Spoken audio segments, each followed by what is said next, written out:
Chapter 16. The Ritual of Balance. The glade's edge felt different in morning light. Colors bled from crystalline leaves like watercolor in rain, their ethereal glow dimming to ordinary green where mystical territory surrendered to mundane oak. Elara's boots crunched through dew-soaked grass as she materialized at the boundary, the transition from sanctuary to reality, marking itself with a sharp intake of cold air that tasted of iron and approaching winter. Vance waited beneath an ancient trunk whose bark bore scars from decades of storms rather than wonder. Equilibrium's leather-wrapped hilt caught weak sunlight, the massive blade's presence a familiar weight that spoke of battles fought and won. When their eyes met across the clearing, something passed between them like an arrow finding its mark. Acknowledgement of intimacy shared. Uncertainty about what it meant when fairy lights no longer softened harsh edges. His dark hair was tousled from sleep, or perhaps from running fingers through it while he waited. The thought made heat bloom across her chest. Sleep well? The question carried undertones that had nothing to do with rest, his voice rougher than usual in the morning air. Eventually. Heat touched her cheeks at the memory of falling asleep in his arms, her head finding the hollow of his shoulder, while fairy lights dimmed to respectful glows around their joined forms. She could still feel the steady rhythm of his heartbeat against her temple, the way his breathing had deepened when he finally surrendered to sleep. You! Enough. The economical response was pure Vance, but warmth threaded through his voice like sunlight through storm clouds. Something had shifted between them in those quiet hours, and neither quite knew how to navigate the change. He straightened from the tree with fluid grace despite hours of waiting, muscles moving beneath worn leather with predatory precision that made her pulse quicken. When he gestured toward the path that led home, she caught the faint scent of steel and wood smoke that always seemed to cling to his skin. Ready for this? She knew he meant more than the journey back to Blackridge. The ritual waiting there would demand synchronization beyond anything they'd attempted. Magical connection that might prove more intimate than what they'd shared beneath twin moons, when her defenses had crumbled like sand castles before tide. Are you?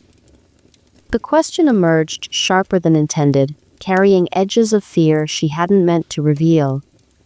Instead of answering with words, he fell into step beside her. Their walking rhythm matched immediately. Bodies remembering partnership even as minds wrestled with implications that felt too large to contain. Behind them, the mystical glade shimmered like a half-remembered dream, already feeling distant despite the warmth still echoing in her chest, where his arm had curved around her waist. The morning air carried scents of dew and honest earth, replacing magical fragrances with simplicity that felt both cleansing and hollow. Each step away from sanctuary brought weight of responsibility settling over them like familiar armor that had grown heavier overnight. Frost crunched beneath their boots. Somewhere in the distance, a crow cawed harsh and lonely. The ordinary world felt sharper after sanctuary's soft embrace, all edges and cold reality that made her want to retreat back into crystalline safety. The components. She needed practical focus to anchor herself against the pull of his presence beside her. The synchronization required. Different from last night? The quiet question made her stumble slightly, boots catching on exposed roots that hadn't been there a moment before. Not the magical mechanics, but the intimacy. Trust required for ritual work that would make their glade encounters seem like surface touching compared to soul-deep connection. His hand shot out to steady her, fingers closing around her elbow with gentle strength. The contact sent lightning up her arm, and she found herself studying the way winter light caught in his dark eyes, revealing flecks of gold she'd never noticed before. More complex. The admission tasted of copper and growing fear. She pulled gently away from his touch, immediately missing its warmth. What we shared was personal. This will be professional. Magical. It requires Complete trust. His understanding cut through her hesitation, like steel through silk, voice carrying the weight of someone who understood exactly what he was offering. I know. Did he? Could anyone who hadn't performed mystical synchronization understand what it demanded? The ritual would require her to open pathways in his life force, channel his sacrifice abilities through her own magical matrix like water through stone. One moment of doubt, one instant of withheld trust, and the backlash could delete them both in ways that made simple death seem merciful. Vance. Her voice carried weight she hadn't intended, stopping him mid-stride on the narrow path. If something goes wrong, It won't. He turned to face her fully, and she could see her own reflection in his eyes, small and worried and achingly vulnerable. but if it does, Then we face it together. The certainty in his voice should have been reassuring. Instead, it terrified her. Complete faith in partnership that had evolved beyond tactical cooperation into something that made retreat impossible. Something that felt dangerously close to the word she refused to speak, even in the privacy of her own thoughts. Wind rustled through bare branches above them, sending down a shower of dying leaves that caught in her silver hair like nature's confetti. One landed on his shoulder, and she found herself reaching out to brush it away, fingers lingering longer than necessary against the worn leather of his coat. we should keep moving. She said softly, but neither of them moved. The moment stretched between them like a held breath, full of words unspoken and touches not quite dared. The journey back to Blackridge unfolded like pages from a shared journal, each landmark triggering memories of trials overcome together. Distant peaks where they'd claimed the phoenix feather caught morning light like scattered jewels, their snow-covered summits glowing with rose and gold that painted the sky in shades of hope and promise. The sight made Elara's chest tighten as she remembered the alcove's enforced intimacy, how natural it had felt to share warmth and quiet conversation, while the world spread below in patterns of shadow and light. The memory of his solid warmth against her back as they'd watched the sunrise still made her skin tingle. How his arm had curved around her waist without thought, protective and possessive in equal measure. Regrets? Vance asked, following her gaze to the peaks that seemed to float like islands in the morning haze. About the mountain? No. She touched the phoenix feather through her pack's leather, feeling warmth that had nothing to do with mystical fire and everything to do with shared memories. About what comes next? Maybe.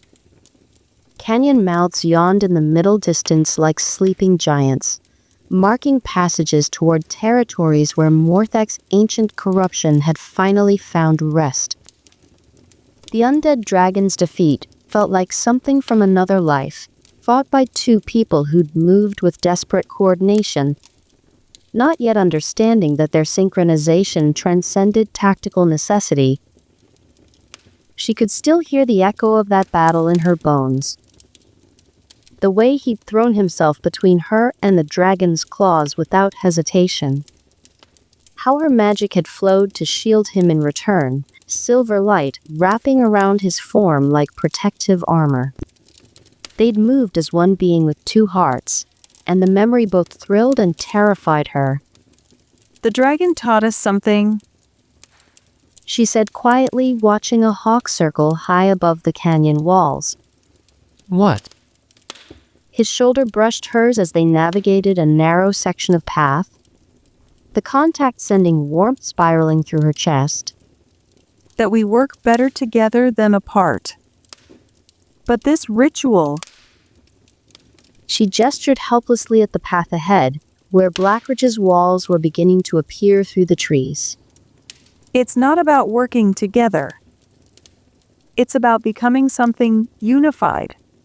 Temporarily, but still. His expression shifted, weathered features processing implications she wasn't certain he'd considered. Blood Templars sacrificed personal resources to fuel abilities, pouring their own life force into devastating attacks. She would be asking him to sacrifice autonomy itself, to trust her with the most intimate aspects of his magical nature. The scent of wood smoke drifted on the wind, carrying with it the familiar sounds of home. Blackridge's bells rang the hour, their bronze voices echoing off canyon walls in harmonics that spoke of safety and community. But safety felt fragile when weighed against the magnitude of what they were attempting. Different mathematics. He said finally, voice rough with understanding. Completely different. If I make a mistake, if the synchronization fails, it won't just delete our characters. She paused at the crest of a hill, looking down at the settlement's familiar walls while gathering courage to voice her deepest fear. It could contaminate your sacrifice abilities. Permanently. Leave you unable to channel your own power without pain. That would make death seem like mercy. The warning hung between them like a blade waiting to fall. Most players would refuse such risk, retreat behind boundaries that protected individual investment over community needs. Professional relationships had limits, after all. Lines that shouldn't be crossed. But Vance simply nodded with recognition that made her chest tight. Acceptable risk. Is it? Really? She turned to study his profile, memorizing the strong line of his jaw, the way afternoon light caught the silver threading through his dark hair. Your entire build, everything you've worked for. For Blackridge? His eyes met hers across the narrow trail, dark gaze steady as stone. For you? Yes. The simple certainty carried echoes of their glade encounter, trust offered without calculation, partnership chosen, despite consequences. But this decision carried professional implications that intimacy couldn't eliminate. He was offering to risk everything he'd built in this world, trusting her with power over his virtual soul. They crested a ridge that revealed Blackridge's familiar walls in full glory, towers catching afternoon light, like promises of sanctuary. Home. Community. People who depended on defenses, they were about to attempt forging from legendary components and unprecedented trust. Smoke rose from countless chimneys, and she could hear the distant sounds of daily life. Children's laughter. The ring of hammer on anvil. Normal sounds that spoke of lives lived without awareness of the forces gathering against them. Lives that depended on her not making a mistake that could doom them all. How many know? She asked, watching guards pace the battlements in their eternal vigilance. About the ritual. Enough. His cloak snapped in the wind, revealing the crimson lining that matched his aura. About what it requires. They'll learn. Around Blackridge's walls, defensive preparations continued with urgency, born from systematic targeting. Lord Malthus's forces had made isolation an art form, cutting supply lines with precision that suggested intimate knowledge of the settlement's needs. Someone had fed their enemy intelligence that went beyond simple observation. The irony struck her like cold water. They were attempting to forge protection against enemies who possessed knowledge they shouldn't have, using ritual that would reveal knowledge she'd never shared with anyone. The symmetry felt like fate's cruel joke. Second thoughts? Vance asked, reading her expression with accuracy that still surprised her after all their time together. Third and fourth thoughts. But her steps never faltered as they approached Blackridge's gates, guards already recognizing their approach and beginning the process of opening the massive portals. Doesn't change what needs doing. Good. His approval carried warmth that made the afternoon's wait seem manageable, like sharing a burden that had grown too heavy to bear alone. Because I'd follow you into this ritual, even if the mathematics were impossible. The admission made her breath catch in her throat. Not tactical assessment or risk calculation, but faith in their partnership that transcended professional necessity. He was offering to trust her with his magical essence, based on connection forged through shared trials and acknowledged in fairy-lit sanctuary. A connection that felt dangerously close to something neither of them dared name. The gates opened before them like arms offering embrace, Blackridge's defenders recognizing returning heroes. But as they crossed the threshold into familiar streets, both carried awareness that success would forge bonds even deeper than what Twin Moons had witnessed. And failure might destroy more than just their characters. Blackridge's central fountain had been transformed into a sacred space, where ancient stone met crystalline enhancement. The usual cheerful splash of water had given way to something altogether more profound. Redirected flows carved precisely through newly etched channels, runes that pulsed with mathematical precision to guide energy rather than liquid. Where civilian gathering place had been, where children played and merchants hawked their wares, now a ritual circle waited with components that pulsed like captured starlight. Elara approached slowly, professional awe warring with personal nervousness. The air itself felt different here, charged with potential that made her skin prickle and her magical senses sing with harmonic overtones. The void heart crystal cast shadows that writhed independently of their source, darkness that reached toward observers with hunger, held barely in check. Each pulse sent ripples through reality, creating spots where depth became relative and direction lost meaning. Looking at it directly made her eyes water, as if her vision was trying to focus on something that existed in too many dimensions at once. Beside it, the phoenix feather burned without consuming itself, gentle flame that needed no fuel yet promised infinite warmth. Its radiance pushed back the crystals reaching darkness, creating balance between void and fire that made the air itself sing with harmonic resonance. She could feel its heat against her face from 20 feet away, not burning but comforting, like sitting beside a perfectly tended heart. Morthek's scale completed the trinity, ancient death, transformed into protective potential. Its surface reflected light in depths that seemed to swallow illumination, showing glimpses of corridors that led toward territories where life operated by different rules. When she looked at it, she caught whispers of the dragon's ancient memories, vast and cold and touched with the loneliness of immortal existence. Magnificent. She breathed, professional appreciation warring with personal nervousness that made her hands tremble slightly.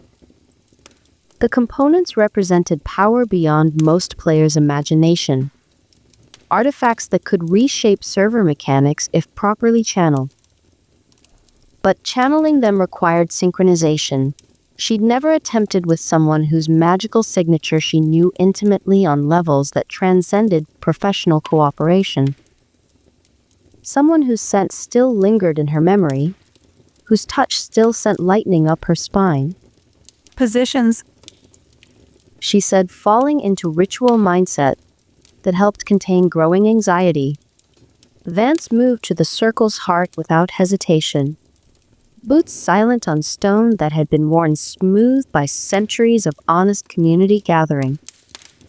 Equilibrium planted point first in ancient granite. The massive blades crossguard catching afternoon light, while crimson runes responded to his proximity with eager hunger. The sword's presence changed the entire dynamic of the space, adding weight and gravitas that made her magical senses hum with recognition. Around them, Blackridge's residents maintained a respectful distance while merchants and crafters paused their activities to observe. Word had spread that their mystical defender was attempting protection, magic that might shield the settlement for months. What they didn't understand was the intimacy required for such working. She could hear their whispered conversations, feel their hope like a tangible weight pressing against her shoulders. Children pointed in wonder at the glowing components. Elderly residents nodded with satisfaction, remembering other times when magic had stood between their home and destruction. The synchronization, She said quietly, approaching the circle's edge on feet that felt suddenly unsteady. it requires opening pathways between our magical matrices, temporarily sharing not just power, but the essence that shapes how that power functions. Understood. His voice carried steady certainty, but she could see tension in the line of his shoulders, the way his free hand flexed unconsciously at his side. But did he? Could anyone who hadn't performed such working understand what it meant to let another consciousness touch the core of magical identity? She would know his sacrifice abilities more intimately than he knew them himself, understand the precise mathematics of how he transformed pain into power. He would feel her mystical insights with clarity that made surface thoughts seem like whispered suggestions. If you want to stop, The words emerged smaller than intended, barely audible, above the fountain's redirected flow. I don't. His eyes found hers across the sacred space, dark gaze steady as bedrock.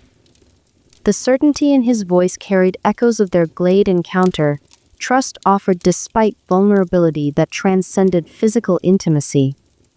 He was willing to let her touch aspects of his magical nature that no one had ever accessed, risk contamination that could destroy everything he'd built in this world.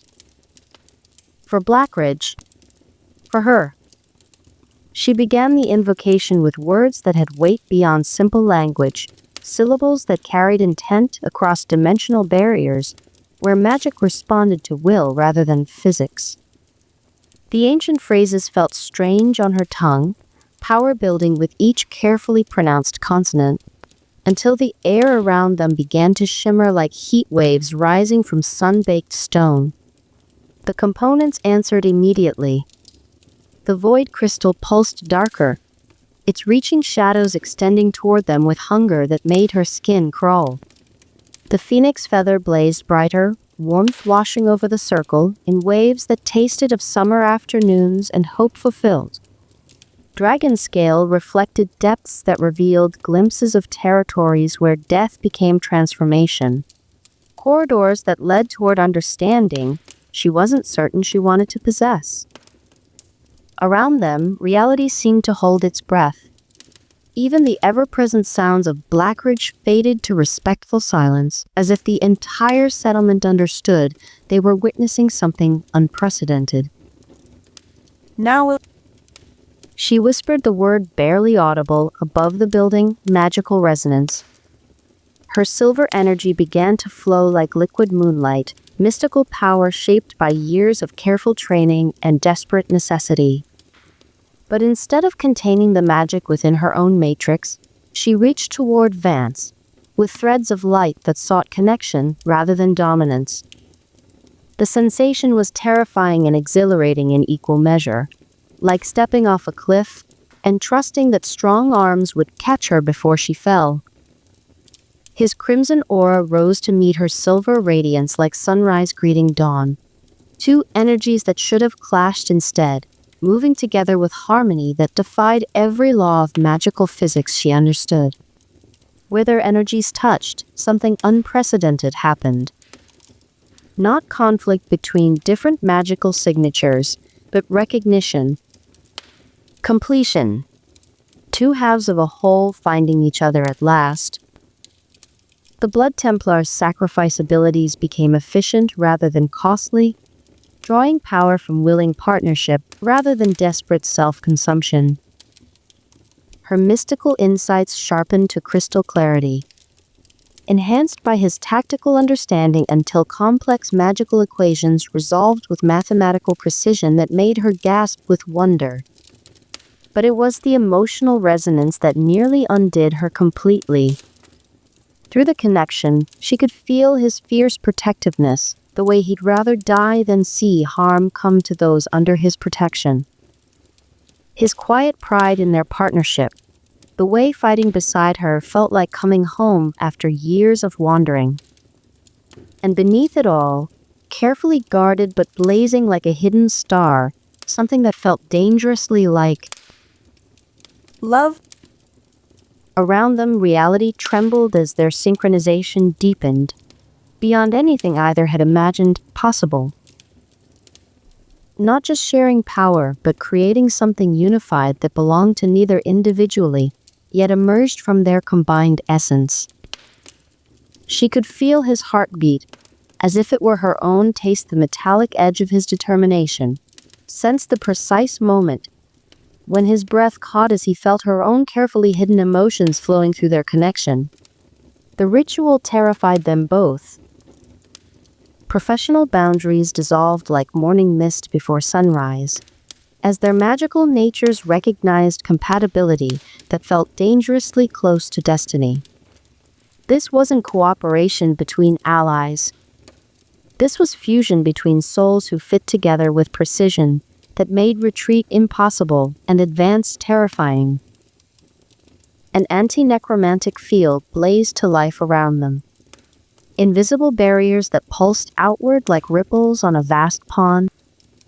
The legendary components dissolved into pure energy that flowed through their connected matrices, power channeled through trust rather than dominance. She could feel the field expanding beyond Blackridge's walls, racing across miles of countryside in waves that would make necromantic magic cost 10 times its normal price to cast. Any undead creature caught within the expanding boundary would find their animating energies slowly drained away, dissolution inevitable within an hour of exposure. The field would hold for months, turning the entire region into a sanctuary, where death magic withered like flowers in winter frost.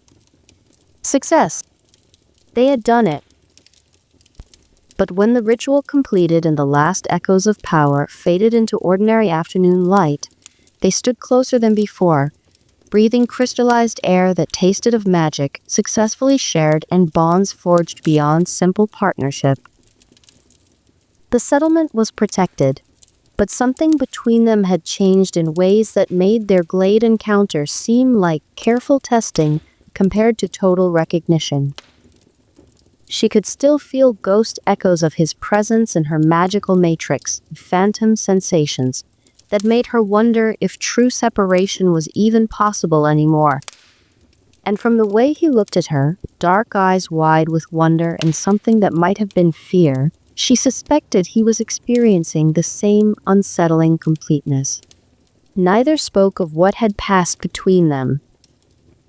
Some truths were too profound for words, too dangerous for acknowledgement. But as afternoon shadows lengthened around successful magic, both carried awareness that their connection had crossed into territory where retreat became impossible, and advance required courage neither was certain they possessed. Above them, from a tower window that commanded views of the entire settlement, violet eyes watched with predatory satisfaction. Lord Malthus smiled as he observed the magical resonance still flickering between the two figures in the fountain square. Connection blazing like a beacon that would make targeting them so much easier. The hunt was about to enter its final phase. Interlude: the Hall of Violations. The marble basin materialized around Elara without warning. Warm water lapping at skin that shouldn't have been exposed. Panic flooded her system as she realized her avatar had spawned into what appeared to be an ancient Roman bath, completely unclothed. Steam rose from heated waters, while torchlight flickered against stone walls carved with frescoes that made her stomach turn. This wasn't the mystical forest scenario she'd prepared for. Julian had modified their session without warning, trapping her in something that violated every boundary in their contract. Surprised? Julian's avatar materialized beside her in the water, equally undressed, his expression carrying satisfaction that made her skin crawl. I thought we might try something more intimate? This isn't what we agreed. She started, but reality tore apart before she could finish. A portal ripped through the bathhouse like a wound in the world, dark energy erupting in writhing appendages that wrapped around Azrael's form. His voice echoed as he was dragged through the dimensional tier. You must save me, my radiant sorceress. The word choice struck wrong. He should have said seer in Ascendancy's lore. But the mistake barely registered through her shock and mounting dread. The tentacles, just like her nightmares, just like the scenario that had left her screaming for help while he'd watched. He planned this. He knows exactly what terrifies me. Trembling, she climbed from the bath, water streaming from skin that felt exposed, despite the virtual nature of their environment. A gossamer robe materialized nearby, thin fabric that provided coverage but left little to imagination. The portal beckoned with malevolent hunger. Refusing to follow would mean contract violation, certain termination. But what waited beyond that threshold looked like something from her worst nightmares made manifest. I can't? She whispered to the empty air. But Micah's face flashed in her mind. Premium sustainment versus basic paste. Climate control versus lottery systems. Educational opportunities versus crushing debt. The mathematics were brutal and absolute. She stepped through the portal. A brass plaque beside the threshold read the Hall of Hands in ornate script that gleamed with malevolent promise. The space beyond stretched impossibly far, every surface, walls, floor, ceiling, protruding with countless appendages that reached with desperate hunger. Thousands of grasping fingers emerged from stone and shadow, creating a living maze of unwanted contact. Elara's breath caught as understanding crystallized. To reach Azrael's supposed location, she would have to navigate this gauntlet while wearing little more than gossamer threads. No escape routes. She whispered, recognizing the trap's elegant construction. Submit or abandon in the session. The first hands reached for her as she stepped forward, fingers clutching at the thin fabric with presumptuous familiarity. Each touch sent revulsion through premium haptic feedback that translated every violation with disturbing clarity. Professional obligation. She told herself, forcing movement through the grasping maze. Just performance. Nothing real. But the hands multiplied with each step, tearing at her minimal protection with calculated persistence. The gossamer robe began to disintegrate under sustained assault, leaving her increasingly exposed to reaching fingers that caressed and claimed with Julian's imagined ownership. This is what you want? She said through gritted teeth, speaking to the absent architect of her humiliation. Complete access. Total possession. The mathematical precision of the violation became clear. each hand positioned to maximize degradation while maintaining technical compliance with contract language. Julian had crafted scenarios that avoided explicit intercourse while forcing her to endure systematic assault on her dignity. By the time she reached the hall's end, her robe hung in tatters that provided psychological rather than physical protection. But worse waited ahead. Another brass plaque promising escalations that made her previous ordeal seem gentle by comparison.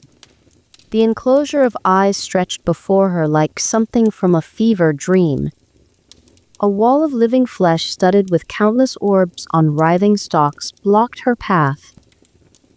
Each eye tracked her movements with predatory attention, pupils dilating with hunger that spoke of voyeuristic consumption.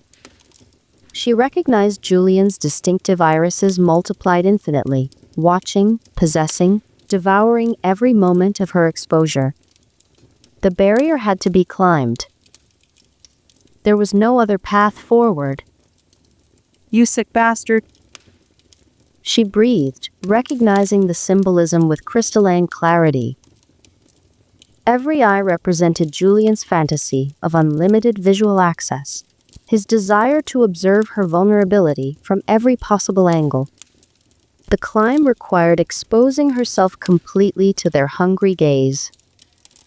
Her tattered robe provided no protection as writhing stalks followed her movement, consuming every detail with insatiable appetite.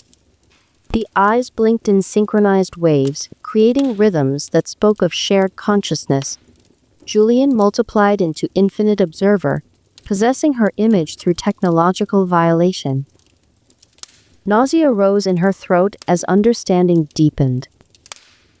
This wasn't random degradation, but carefully constructed assault on her psychological autonomy.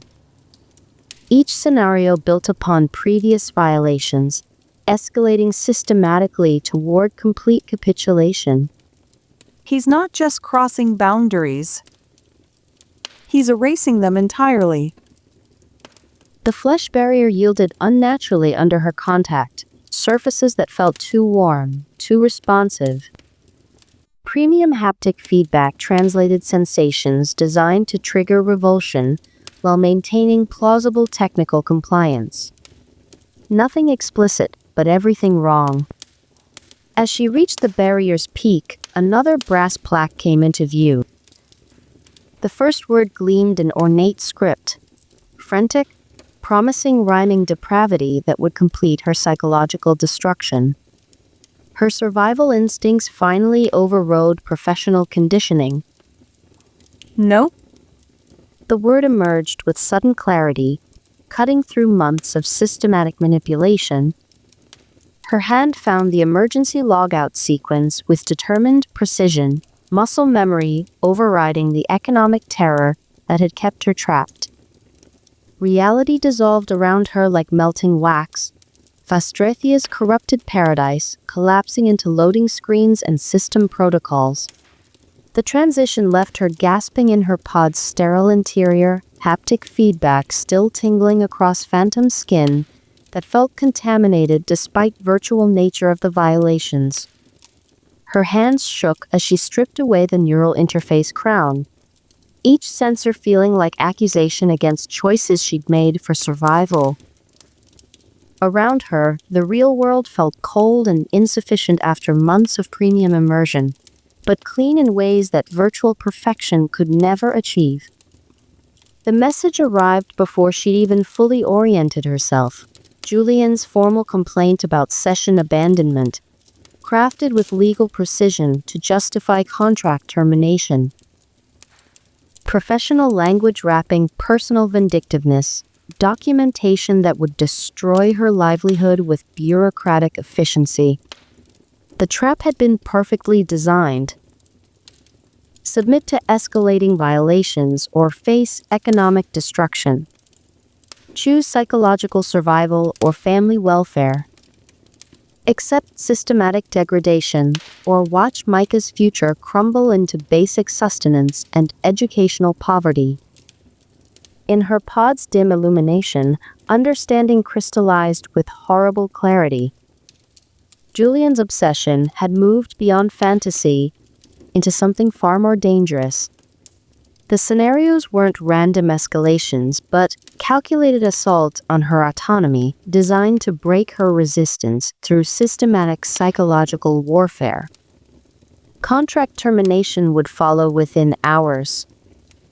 But as she sat in darkness that felt cleaner than any virtual paradise, one thought brought unexpected comfort, as she had finally said no. For the first time in months, that felt like victory worth any price. Chapter 17. Converging Storms.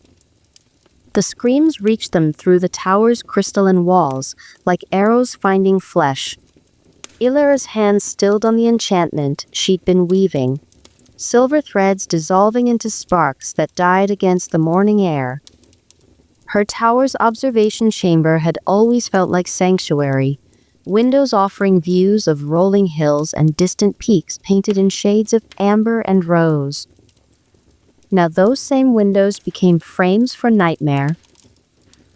From her scrying pool, shouts of terror carried across miles of countryside, voices she recognized. Players who'd purchased components from her tower just days before, their laughter still echoing in memory as they'd examined rare crystals and debated enchantment matrices. The pool's surface rippled with visions that made her blood freeze. Armored figures moving through black ridges outlying settlements with surgical precision. No wasted motion, no hesitation. Professional killers who struck with coordination that spoke of careful planning and intimate intelligence. Vance materialized beside her without sound, shadow, and steel-given form. Equilibrium already rested in his grip, the massive blade catching light from her observation crystals and throwing it back in crimson fragments. His presence filled her peripheral vision like an anchor point in churning chaos. The familiar outline of shoulders she'd traced in fairy light, the scent of leather and honest steel, that had become comfort rather than mere identification. 3 separate strikes. His voice carried Deathrunner certainty, words clipped and precise as blade work. Coordinated timing. Professional spacing. He's hired mercenaries that can cross the anti-necromancy boundary without suffering the drain. We only just erected the barrier. Elara's fingers gripped the scrying pool's edge until her knuckles showed white against silver stone. How did he already have a plan in place? Vance's response was a shrug that spoke of tactical experience, with enemies who adapted faster than hope allowed. His free hand moved to rest against the small of her back, warmth bleeding through silk that seemed inadequate against the morning's sudden chill. Through the crystalline barriers, she watched her world collapse in measured segments. Gareth's familiar form darted between buildings in Millhaven, his ranger's grace reduced to desperate retreat, as arrows found only armor that turned steel points like raindrops against stone. His sanctuary became a trap as mercenaries pressed forward with supernatural coordination. Marcus fell defending Blackridge's western aqueduct, his shield cracking under blows that carried molten fire rather than necrotic energy. The sound of splitting steel echoed across miles, reaching her through scrying magic that made distance meaningless and safety illusory. The systematic nature of it made her stomach clench with growing horror.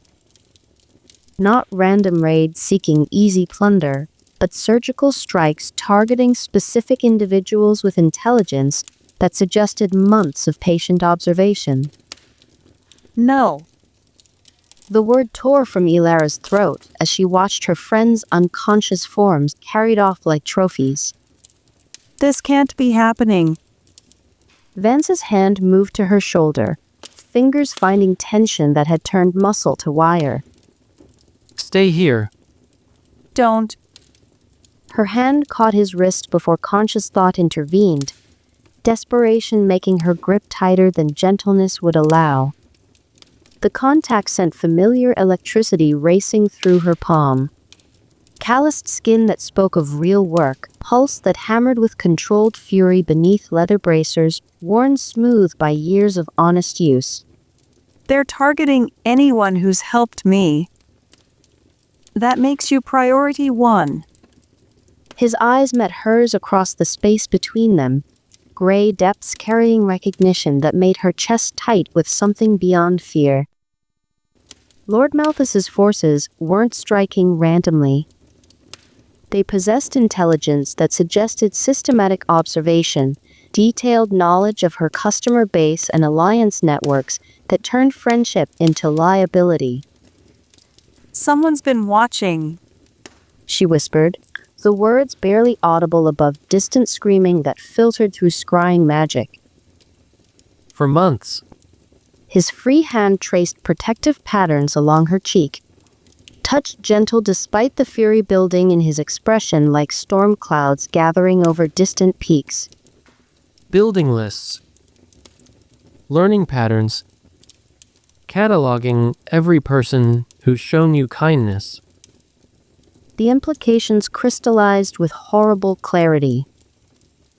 Association with Nyari had become a death sentence, systematic capture that spoke of patient planning and intimate knowledge of social networks that should have been private. Through the scrying pool, another voice joined the growing chorus of terror. Elena the herbalist, whose cheerful chatter had filled the tower just yesterday as she'd examined rare healing components. Now her shop burned while armored figures dragged her unconscious form toward waiting transport. 5 confirmed captured. Vance reported, his voice carrying tactical assessment that masked whatever emotions drove the tension visible in his jaw. 7 more fled their settlements entirely. The mathematics were brutal and absolute. Lord Malthus's campaign had achieved isolation through terror, systematic elimination of social networks that made resistance sustainable. She stood at the center of an increasingly empty web, connections severed by fear of association. They know everything. Elara's voice emerged hollow as winter wind through bare branches. Who deals with me, what they purchase, when they visit, how often they return what they can afford, who they care about. His thumb traced across her knuckles in gesture that should have been comforting, but felt like recognition of mutual vulnerability. Someone's been feeding detailed intelligence to Lord Malthus. Or someone was Lord Malthus. The thought struck like ice water, connections forming with crystalline precision that made her hands shake against the scrying pool's edge. She pushed the suspicion down, refusing to voice fears that felt too dangerous for acknowledgement. I have to log out. She said suddenly, the words emerging with desperate urgency. Why? His grip on her shoulder tightened, as if he could anchor her to this world through simple contact. Contract obligations. Performance reviews. The half-truth tasted bitter as copper coins. She couldn't share suspicions that felt like poison in her throat, couldn't voice the growing certainty that her other professional life had become weaponized against everything she treasured here. If I miss mandatory sessions now, His understanding came without complete explanation. Recognition that her other professional obligations carried their own pressures, their own consequences for failure, that could ripple into this world, in ways that made simple death seem merciful. The nod he gave her carried weight of tactical acceptance, rather than emotional satisfaction. When? now. Before, Another scream cut through the scrying pool, this one carrying Elak's familiar voice, raised in final defiance before cutting to silence that felt like small death. before there's nothing left to protect. Wind rattled the tower's windows, carrying scents of distant smoke and approaching storm. Outside, Blackridge's streets showed gaps where familiar figures should have continued their daily routines. The anti-necromancy field still hummed with protective energy, but it couldn't shield against hired blades and calculated terror. As she prepared to disconnect, Vance's fingers found hers one final time. The contact burned through her awareness like brand marking territory of the heart, reminder of what waited for her return. If she could return at all. The message hung in Elara's peripheral vision like a prison sentence, harsh blue text glowing against the immersion pod's sterile interior. Contract performance review scheduled. Mandatory attendance required. Around her, the familiar sounds of Micah's cheerful presence in their apartment's kitchen provided counterpoint to mounting dread. Normal teenage concerns about homework and friend drama belonged to a world where survival wasn't measured in premium contract renewals and withdrawal symptoms that could leave someone bedridden for weeks. The pod's haptic feedback systems hummed to life around her like mechanical embraces that felt cold compared to memory of Vance's touch. Where his fingers had traced patterns of protection and promise, now artificial sensation mapped itself across her skin with clinical precision. Big session today? Micah called through the doorway, his voice carrying the casual confidence of someone whose next meal had never depended on his sister's ability to perform convincing emotional authenticity for wealthy strangers. Performance review. The words tasted of copper and growing fear, metallic flavor that made her mouth dry. Could be important. What she didn't say could determine whether he continued eating premium sustainment or learned to appreciate the cardboard texture of basic paste. Whether their apartment's climate controls kept working or joined the lottery system that left half their building sweltering in summer heat while winter leaked through inadequate seals. The Ascendancy login sequence felt different now. Colors too bright, haptic feedback too precise, every sensation carrying weight of dependency rather than luxury. Neural interfaces that had once seemed like magic now felt like chains wrapped in silk. When Ruya materialized in the celestial palace, the architecture that once inspired wonder now felt oppressive. Crystalline spires reached toward artificial sky with desperate elegance, beauty designed to create addiction rather than appreciation. Every surface gleamed with perfection that reality couldn't match. Textures that felt more real than the actual world. Lord Azrael waited in chambers designed for intimate consultation, his obsidian armor gleaming with violet energy that pulsed in rhythm with her accelerated heartbeat. The space itself spoke of possession rather than partnership. Furnishings that suggested permanent residence rather than temporary visitation. Personal touches that implied ownership of more than just the virtual environment. The scent of him filled the air like expensive cologne, hiding something that made her skin crawl. Where Vance carried honest steel and leather work, Azrael's presence tasted of manufactured desire and patient hunger. My radiant seer. His voice carried undertones that made her flesh recoil, despite haptic programming designed to trigger pleasure responses. We need to discuss your recent distraction. The word emerged like blade drawn across silk, cutting and possessive in equal measure. Around them, the chamber's walls pulsed with soft light that responded to emotional states, currently cycling through shades that suggested displeasure beneath superficial warmth. I've maintained all contracted performance standards. She began, but the words felt hollow even as they left her lips. Have you? His composure cracked like ice under pressure, voice rising to a shout that made the chamber's crystal walls ring with harsh harmonics. You logged out mid-session. The accusation struck like physical blow, his carefully maintained facade shattering to reveal something ugly beneath. For a moment, Lord Asriel's perfect features twisted with fury that felt dangerously real. Artificial construct betraying the human emotions driving its responses. Then, as quickly as it had erupted, his anger vanished behind renewed control. When he spoke again, his voice carried silken menace more terrifying than open rage. That is not the professional performance standard I pay for. The accusation hung between them like blade waiting to fall.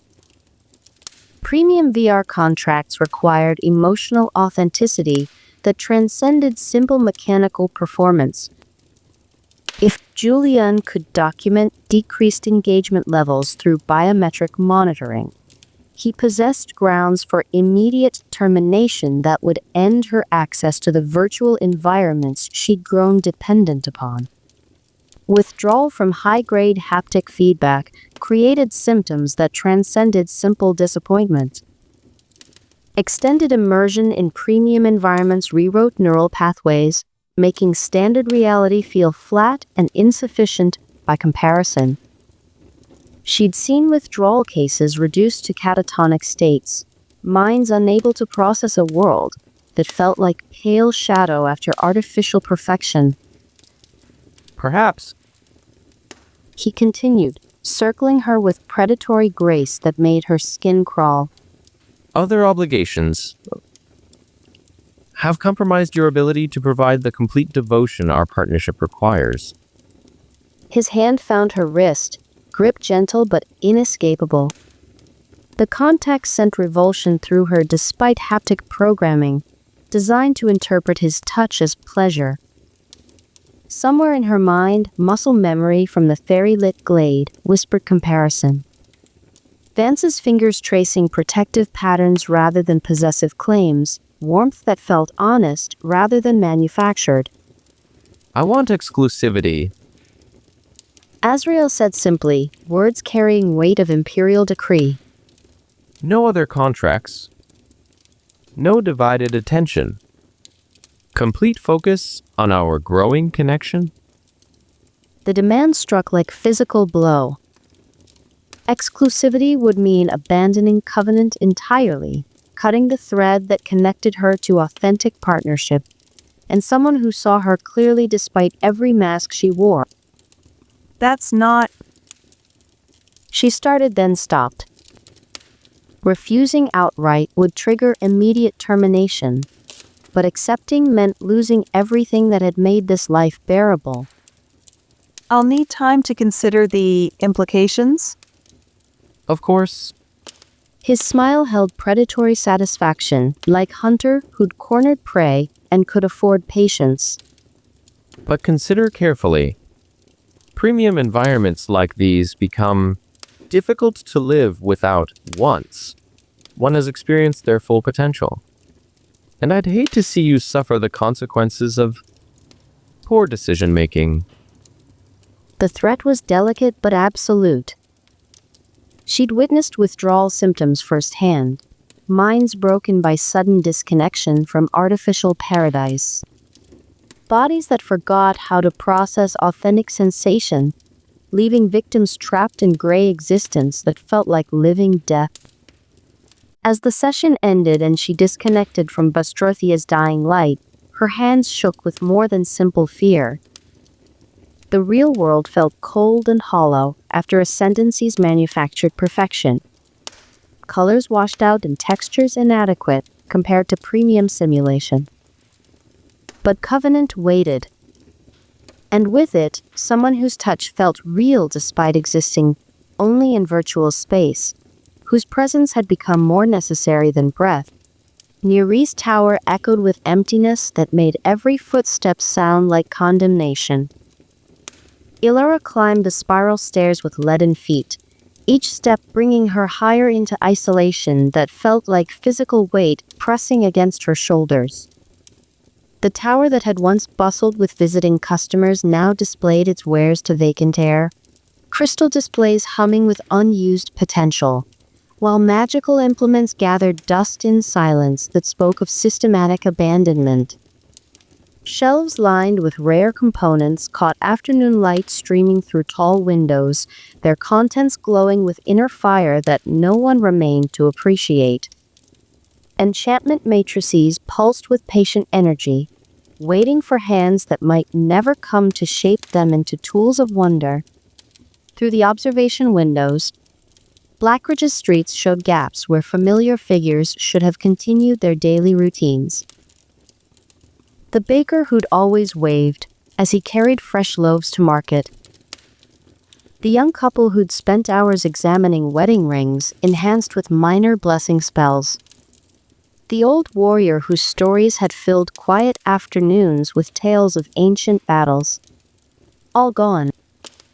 Fled or captured, leaving behind spaces that felt like missing teeth in a familiar smile. She traced one finger along an empty display case, its crystalline surface reflecting her face with perfect clarity. How quickly paradise could transform into prison. How easily community could dissolve under pressure that made association dangerous rather than desired. Footsteps on the spiral stairs brought familiar relief, flooding through her chest like warm wine. Vance's approach carried weight she recognized. Measured steps that spoke of tactical awareness mixed with something softer, the particular rhythm that meant he was climbing toward her rather than departing. When he emerged onto the observation level, his presence filled spaces that emptiness had made too large. The scent of him reached her first, honest steel and leather work that belonged to someone who'd earned his strength through actual effort. Then the familiar sound of equilibriums, weight shifting against his back, metal and leather, moving together with practiced ease. Report.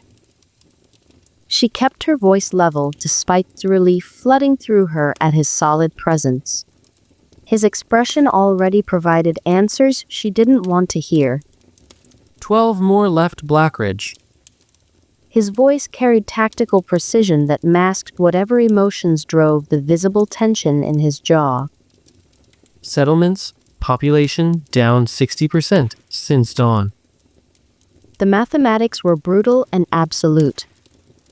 Lord Malthus's campaign had achieved isolation through systematic terror, elimination of social networks that made resistance sustainable. She stood at the center of an increasingly empty web, connections severed by fear of association that had once brought joy. Wind rattled the tower's windows, carrying scents of approaching storm and distant smoke. Outside, the anti-necromancy field still hummed with protective energy, but it felt inadequate against enemies who'd adapted their tactics to circumvent magical defenses entirely. Your other obligations? Vance asked quietly, moving closer until she could feel warmth radiating from his presence like hearth fire on winter night. Exclusivity demands. The words tasted bitter as old copper, metallic flavor that made her want to spit. Complete devotion to premium contracts or lose access entirely. Termination threats wrapped in silk. Understanding passed between them without need for detailed explanation. Both worlds now served as weapons wielded against her autonomy. Covenant's systematic isolation, matched by ascendancy's manufactured dependency, the vice tightening from directions that made escape seem impossible. Vance moved closer, his approach carrying warmth that made the tower's emptiness seem less absolute. When he reached for her, she didn't resist the contact that had become anchor point in increasingly hostile circumstances. His hands found her face, thumbs tracing patterns along her cheekbones that felt like benediction. We could run. He said, though his tone suggested tactical assessment rather than serious proposal. Different servers, new identities. Start over somewhere Lord Malthus's influence doesn't reach. And leave everyone else to face him alone? Her hand found his chest, feeling heartbeat that hammered with controlled fury through leather and steel. The steady rhythm helped ground her against panic that threatened to spiral beyond control. Besides, he'd follow. This isn't about territory anymore. His understanding came without complete explanation. Recognition that Lord Malthus's campaign possessed personal rather than strategic motivation, systematic targeting that spoke of intimate knowledge, turned to predatory purpose. Someone close? She whispered against his shoulder, breathing in the familiar scent that had become comfort beyond reason. Someone who knows my patterns, my needs, my vulnerabilities. Someone who's been watching long enough to catalog every person I care about. His arms tightened around her with protective intensity that made breathing easier, despite circumstances that should have made hope impossible. The solid weight of him, real despite existing only in virtual space, provided anchor point against currents that threatened to sweep away everything she valued. Then we make him regret it. He said simply, words carrying certainty that felt like steel wrapped in silk. The promise should have provided comfort, but when she lifted her face toward his, something shifted in his expression. Storm clouds gathering in gray eyes that had learned to hide deeper emotions behind tactical assessment. The kiss tasted of desperation and defiance, lips meeting amid the ruins of everything they tried to build together. But beneath the fear and mounting pressure, something else emerged. Connection that felt more authentic than any premium environment could simulate, honest desire that belonged to them, rather than manufactured response, designed to trigger addiction. His hands framed her face with reverent care, while hers fisted in his armor, seeking anchor points in a world that felt increasingly unstable. The contact sent electricity through every nerve, but more than simple attraction. Recognition of partnership that had evolved beyond tactical necessity into something worth protecting, regardless of cost. When they broke apart, both breathing harder than combat had ever demanded, awareness settled between them like shared secret. Whatever came next, they would face it together. The alternative had become unthinkable. Outside, storm clouds gathered with unnatural speed. Violet eyes watched from distant towers as Lord Malthus smiled with predatory satisfaction, observing the embrace through scrying magic that made distance meaningless. The hunt was approaching its climax, and his precious prey had finally revealed the vulnerability that would ensure complete victory. Soon, very soon, the trap would close with finality that made escape impossible. The walls were closing from every direction, but they would stand together until the end.